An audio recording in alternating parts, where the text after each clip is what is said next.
Bab 3223. Buku Taichu.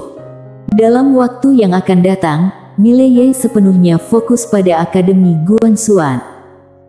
Saat ini, Akademi Guanxuan memiliki lebih dari 300 mentor dan puluhan ribu murid.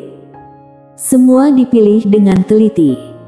Tentu saja, dia tidak hanya memilih orang-orang berbakat, tetapi seperti alam semesta optik, orang biasa juga dipilih dengan proses seleksi yang ketat. Meskipun kamu mungkin biasa saja, kepribadian dan integritasmu harus lolos uji. Semakin ke belakang, seleksi menjadi semakin ketat. Selain itu, Akademi Guanxuan juga memiliki sistem eliminasi. Setiap bulan ada kompetisi tulis dan kompetisi bela diri, dan siapapun yang berada di peringkat terendah akan dieliminasi. Oleh karena itu, setelah masuk ke akademi, para murid sangat bekerja keras karena perlakuan di akademi sangat baik. Di dalam istana Guanxuan, Mileye sedang mendengarkan laporan dari Ana. Dalam periode ini, semua urusan akademi ditangani oleh Ana, sehingga setiap hari Ana harus melaporkan pekerjaan akademi kepada Mileye. Setelah cukup lama, Ana mengangkat kepala dan melihat ke arah Mileye. Sekarang, dalam hal tenaga kerja, aku tidak kekurangan, tetapi aku kekurangan uang. Biaya operasional akademi terlalu besar. Kamu harus memberiku uang atau aku akan kehabisan uang. Mileye berkata, cari kamar dagang Tianbao. Ana ragu sejenak, lalu berkata, akankah mereka memberi? Mileye dengan tenang berkata, mereka seharusnya tidak berani tidak memberi. Ana mengedipkan mata, baiklah. Setelah itu, dia mundur. Di dalam istana, Mileye melihat gulungan-gulungan yang bertumpuk seperti gunung di depannya dan menggelengkan kepala dengan sedikit kesal. Menangani urusan semacam ini benar-benar bukan keahliannya. Saat ini, dia benar-benar merindukan Kuila dan Bibi Ding. Ketika mereka ada, dia sama sekali tidak perlu menangani hal-hal seperti ini. Setiap hari hanya bersenang-senang. Bersenang-senang. Mengingat ini, Mileye mengernyitkan kening sedikit. Tiba-tiba, dia teringat satu orang. Penguasa tiada batas. Orang aneh ini sudah lama tidak muncul. Tidak tahu apa jika mereka bertemu sekarang, dia bisa mengalahkannya atau tidak. Mileye menggelengkan kepala sambil tersenyum, lalu memasuki menara kecil. Di dalam menara kecil, Dewa Strategi bertiga masih tengah mempelajari ruang waktu misterius ini. Selama periode ini, ketiganya telah menghabiskan setiap hari mereka di menara kecil ini, dan mereka hampir terpesona oleh penelitian mereka. Mileye tidak mengganggu mereka, karena dia sudah membuat rencana sendiri. Jika ketiga dewa ini sedang mempelajari sesuatu, mereka harus membaginya dengannya, agar dia bisa menikmati pencapaian mereka. Mileye menemui Dewa Kuno Agung. Tuan Dewa Kuno, aku ingin meminta saran. Dewa Kuno Agung segera berkata, Tuan Muda Ye, silakan berbicara. Saat ini, rasa hormat Dewa Kuno Agung terhadap Mileye semakin meningkat. Mileye dengan serius berkata, Tuan Kuno, apakah kamu tahu sesuatu tentang Vindramu? Vindramu. Dewa Kuno Agung merenung sejenak, lalu berkata, apakah kamu berencana untuk menguasai dunia langit Skymu? Mileye mengangguk. Setelah sesaat berpikir, Dewa Kuno Agung berkata, aku tidak tahu banyak, tapi yang pasti, dia adalah yang terkuat di antara kita keenam dan Dewa Sang adalah yang diselamatkannya. Mileye berkata dengan lembut, kamu juga tidak terlalu tahu banyak. Dewa Kuno Agung mengangguk, ya, tapi aku tahu dia berasal dari alam kuno. Mileye mengerutkan kening, alam kuno. Dewa Kuno Agung dengan tegas berkata, ya, di sana ada kekaisaran kuno yang sangat kuat, terutama pasukan berkuda kuno mereka, sangat menakutkan. Mileye berkata dengan tegas, di level mana kita di sana? Dewa kuno agung berpikir sejenak, lalu berkata, di sana, kita termasuk yang paling atas, tapi bukan yang paling atas. Mileye mengangguk ringan, aku mengerti. Dewa kuno agung melihat Mileye, lalu berkata, Tuan Muda Ye, apakah adikmu berasal dari alam kuno? Mileye menggeleng sambil tersenyum, bukan. Setelah mendengar itu, Dewa kuno agung mengernyitkan kening, jadi dia adalah. Mileye tertawa, seseorang dari tempat yang sangat jauh. Dengan kata-kata itu, Dewa kuno agung menghela nafas, Tuan Muda Ye, Anda mungkin tidak tahu seberapa menakutkannya ruang waktu ini. Ruang waktu ini benar-benar di luar pemahaman kita, sungguh, ini benar-benar di luar batas manusia dan ada yang lebih tinggi dari langit. Mileye tersenyum tipis, mari kita ambil dengan perlahan, aku tidak terburu-buru. Dewa kuno agung terdiam. Mileye tertawa, bisakah kamu membantuku menghubungi Dewa Vindramu? Aku ingin berbicara dengannya. Dewa kuno agung ragu sejenak, lalu berkata, aku akan mencoba. Setelah itu, Dewa kuno agung dan Mileye meninggalkan menara kecil. Di luar, mata Dewa kuno agung perlahan tertutup dan segera, sebuah mata dewa muncul di antara alisnya. Mata dewa itu melihat ke segala penjuru langit. Setelah beberapa lama, Dewa kuno agung tiba-tiba berkata, dia berada di dunia langit Skymu. Mileye tersenyum, ayo pergi. Setelah berkata demikian, keduanya menghilang dari tempat itu. Dunia langit Skymu. Mileye dan Dewa kuno agung langsung muncul di aula Dewa langit Skymu dan sepanjang perjalanan, tidak ada yang menghalangi mereka. Ketika mereka baru memasuki aula Dewa langit Skymu, seorang pria paruh baya muncul di depan mereka. Dewa kuno agung melihat Dewa Vindramu tanpa berkata apa-apa. Mileye tersenyum tipis, Dewa Vindra, aku sudah lama mendengar tentangmu. Dewa Vindra melihat Mileye, lalu tertawa, Tuan Muda Ye, aku sangat penasaran bagaimana kamu bisa meyakinkan ketiganya untuk bergabung denganmu. Sungguh menarik.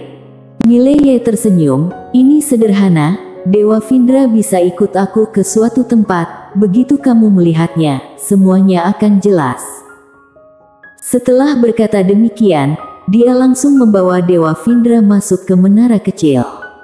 Saat memasuki menara kecil, ekspresi Dewa Vindra berubah dalam sekejap. Setelah beberapa saat, Dewa Vindra dengan lembut berkata, aku mengerti sekarang. Mileye melihat Dewa Vindra, Tuan Dewa kuno, aku datang ke sini untuk berbicara denganmu. Dewa Vindra tertawa, apakah kamu berharap aku bergabung dengan Akademi Guanxuan? Mileye tertawa, itu akan lebih baik. Dewa Vindra terdiam. Mileye tersenyum tipis, Tuan, jika kamu bisa bergabung dengan Akademi Guanxuan, itu tentu lebih baik. Jika tidak bisa, itu juga tidak masalah, tetapi aku berharap dunia langit Skymu dapat membuka diri terhadap Akademi Guanxuan. Dewa Vindra menggeleng sambil tersenyum, kamu benar-benar licik. Mileye dengan tenang berkata, kalian mengorbankan beberapa hal, tetapi dapat mendapatkan yang lebih baik. Dewa Vindra tetap diam. Seperti yang diucapkan oleh Mileye, Dewa kuno agung dan mereka meninggalkan dunia surgawi, tetapi sebaliknya, mereka mendapatkan kesempatan untuk mengeksplorasi ruang waktu di hadapan mereka. Dan lebih hebatnya lagi, penelitian ini dilakukan di dalam menara kecil, di mana waktu di dalamnya berbeda sepenuhnya dengan dunia luar. Ini adalah alasan mengapa Dewa kuno agung dan yang lainnya bersedia menerima tawaran tersebut. Mileye menatap Dewa Vindra, bagaimana menurut pendapat Tuan kuno? Dewa Vindra tersenyum tipis, bisakah aku menambahkan satu syarat kecil lagi? Mileye mengangguk, silakan katakan. Dewa Vindra berkata dengan serius, biarkan Dewa Sang pergi dengan tenang. Mileye tertawa, itu adalah hal kecil. Dewa Vindra mengangguk ringan, terima kasih. Mileye tersenyum tipis, pada saat ini, seluruh Departemen Surgawi akan berada di bawah kendali Akademi Guanxuan. Setelah meninggalkan menara kecil, Mileye segera meminta Ana untuk mengambil alih Departemen Surgawi. Keempat Dewa Agung juga sangat murah hati, kuil dewa yang mereka pimpin sebelumnya sekarang sepenuhnya tunduk pada Akademi Guanxuan. Bagaimanapun, Mileye telah memberi mereka yang lebih baik sekarang dan kekuatan kepercayaan dari pemujaan eksternal ini sudah tidak terlalu menarik bagi mereka. Mileye membiarkan Ana memilih orang-orang yang tepat dari kuil dewa ini untuk mengelola akademi. Sekarang, bagi Akademi Guanxuan, ini adalah saat yang paling kuat di Departemen Surgawi. Tidak lama kemudian, Mileye menyadari bahwa kekuatan kepercayaannya meningkat dengan kecepatan yang lebih tinggi. Dengan melanjutkan seperti ini, dia akan mendapatkan lebih banyak kekuatan kepercayaan. Mileye melihat kekuatan kepercayaannya sendiri dengan rasa kagum. Meskipun pena kecil pernah mengingatkannya untuk tidak terlalu bergantung pada kekuatan kepercayaan, harus diakui bahwa kekuatan kepercayaan ini sungguh luar biasa. Tanpa kekuatan kepercayaan ini, setidaknya kekuatannya akan turun 40%. Tentu saja, selama dia tidak bertindak sembarangan, keyakinan warga alam semesta Guanxuan tidak akan runtuh, dan kekuatan kepercayaannya akan terus ada. Setelah memberikan semua urusan akademi kepada Ana, Mileye bersiap untuk menjelajahi alam kuno. Karena alam kuno lebih besar. Berangkat begitu saja. Mileye langsung meninggalkan Departemen Surgawi dan menuju ke alam kuno. Setelah Mileye pergi, seluruh Akademi Guanxuan sekarang sepenuhnya dalam kendali Ana. Saat ini, Ana tanpa ragu-ragu menjadi orang paling berkuasa di seluruh Departemen Surgawi. Di pintu aula, Ana melihat ke langit. Pada saat ini, dia seolah-olah dalam mimpi. Dia awalnya melarikan diri dari Departemen Surgawi untuk menghindari pernikahan paksa, tetapi tidak pernah terpikirkan bahwa dia akan bertemu dengan Mileye. Kemudian, mengikuti Mileye yang kembali sebagai raja, dengan berbagai kejadian yang tidak terduga, Mileye langsung menggulingkan keenam dewa besar. Dan sekarang, dia menjadi orang paling berkuasa di Departemen Surgawi. Hanya dalam waktu sebentar. Pada saat ini, seorang pemuda berjalan mendekati Ana. Dia memberikan sedikit salam, "Ketua, ada tamu dari keluargamu." Mendengar itu, Ana mengerutkan kening. Setelah sejenak, dia menggelengkan kepala, "Katakan saja aku sibuk." Setelah berkata demikian, dia pergi. Sebelum Mileye pergi, dia telah menjelaskan padanya untuk tidak terlibat dalam hubungan yang tidak benar dan Ana tentu saja akan mendengarkan Mileye. Bagi Ana, yang sekarang memiliki peluang langka ini, dia pasti akan memegangnya dengan baik. Ini adalah saatnya baginya mengubah takdirnya sendiri. Setelah Mileye meninggalkan dunia surgawi, dia langsung memasuki angkasa yang luas. Kemudian, sesuai dengan peta yang diberikan oleh Dewa Vindra, dia langsung merobek ruang waktu dan melakukan perjalanan melalui dimensi. Tujuannya adalah alam kuno. Di perjalanan, pena kecil tiba-tiba berkata, "Masih ingatkan kamu pada pembicaraan kita sebelumnya?" Mileye mengerutkan kening, "Apa pembicaraan itu?" Pena kecil berbicara dengan serius, "Tuan pernah menulis 2 buku, Kitab Alam Semesta adalah salah satunya, dan yang lainnya adalah Kitab Dacu." Mileye mengangguk, "Apakah Kitab Dacu juga adalah teknik latihan?" Pena kecil berkata, "Ya. Yang lebih penting, Kitab Dacu dapat memperkuat kekuatan kepercayaanmu." Mendengar ini, Mileye mengerutkan kening, "Dapat memperkuat kekuatan kepercayaanku." Pena kecil berkata, benar. Pada saat itu, Tuan mendirikan sekte Taoisme, juga memiliki kekuatan kepercayaan, tetapi dia tidak terlalu memperhatikannya. Namun, demi kekuatan kepercayaan ini, dia menulis sebuah teknik latihan, yaitu Kitab Dacu. Mileye berbicara dengan serius, "Di mana itu?" Pena kecil berkata, "Mungkin berada di tempat yang akan kamu kunjungi kali ini." Mileye mengerutkan kening, "Alam kuno." Pena kecil berkata, "Mungkin, karena aku merasakan sedikit aura dari sana." Mileye berkata dengan serius, "Kamu bisa merasakan aura itu?"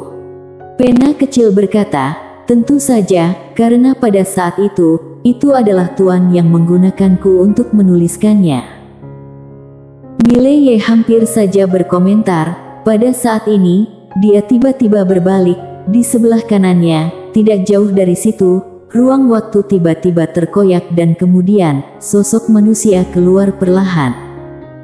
Melihat orang yang datang, Mileye terkejut sejenak, kemudian terkejut, "Wah!" Bersambung.